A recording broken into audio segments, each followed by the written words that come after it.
These are the directions for the Technical Communication Analysis assignment in English 352.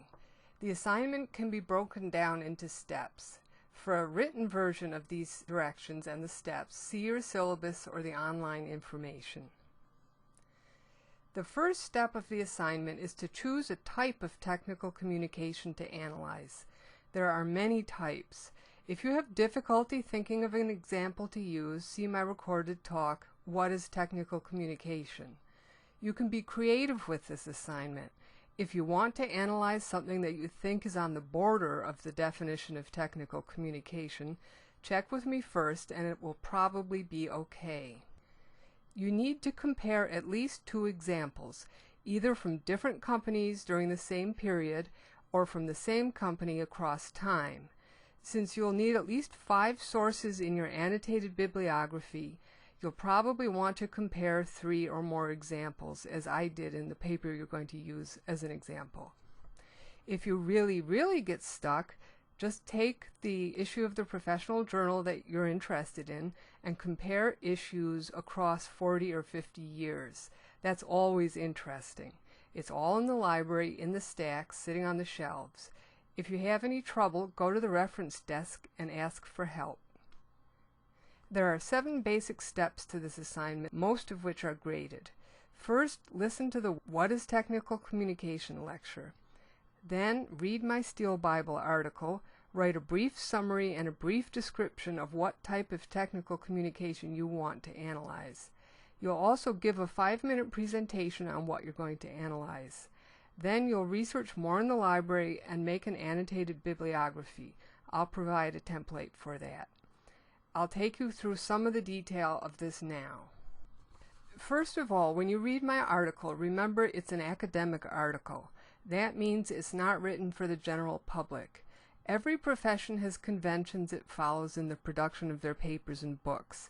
This is why you sometimes skim to an area where you can understand the meaning, and look at the headings also. The most important parts of any academic article are the abstract and the conclusion. The abstract is more important than the conclusion. In my conclusion, you'll see that I start out clearly talking about how early editions of this book resembled a Bible, but then I end with references to specialized literary theory that's understandable only to people from certain professions.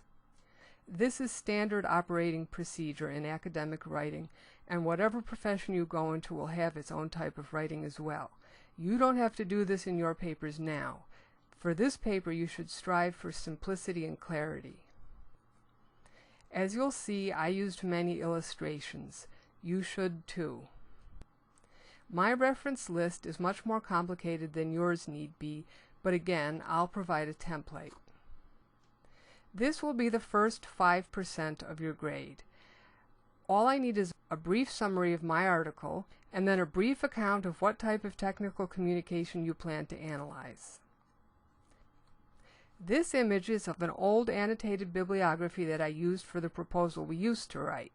I enjoyed your proposals, but teachers must change their assignments every so often, or you, the students, start to get savvy and recycle them.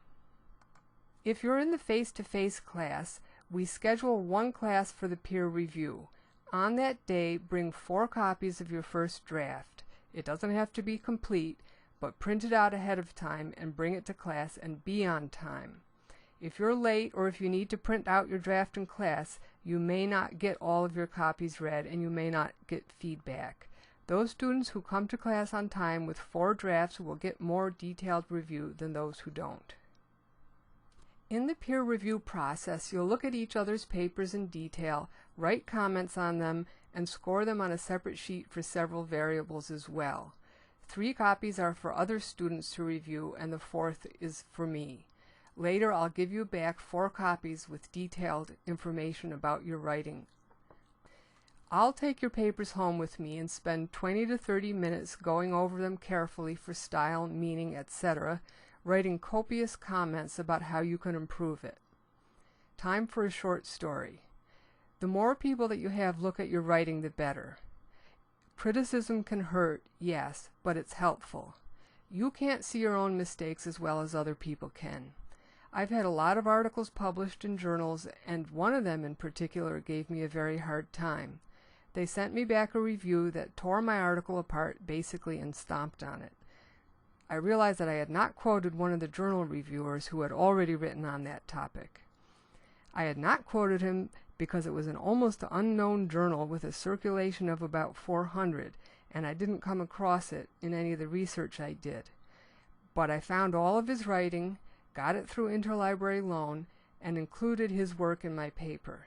I then sent it back to them to get another review. They basically responded that they would never publish my paper in any form and pointed out a whole lot of new faults and errors. It was a great gift they gave me. I corrected all the faults and errors and submitted it to a much larger journal, Leonardo, published by MIT. Because I could tolerate their criticism, I learned, improved my writing, and succeeded in my goal. So the moral of the story is that try to learn to tolerate criticism. Sometimes the criticism is wrong and doesn't apply to you at all, like in many employee reviews in industry, but sometimes the criticism is useful. When it is, act on it. I'll provide a Word template for your final draft. These are the things that it must contain. And all along in the process, if you have questions, ask them.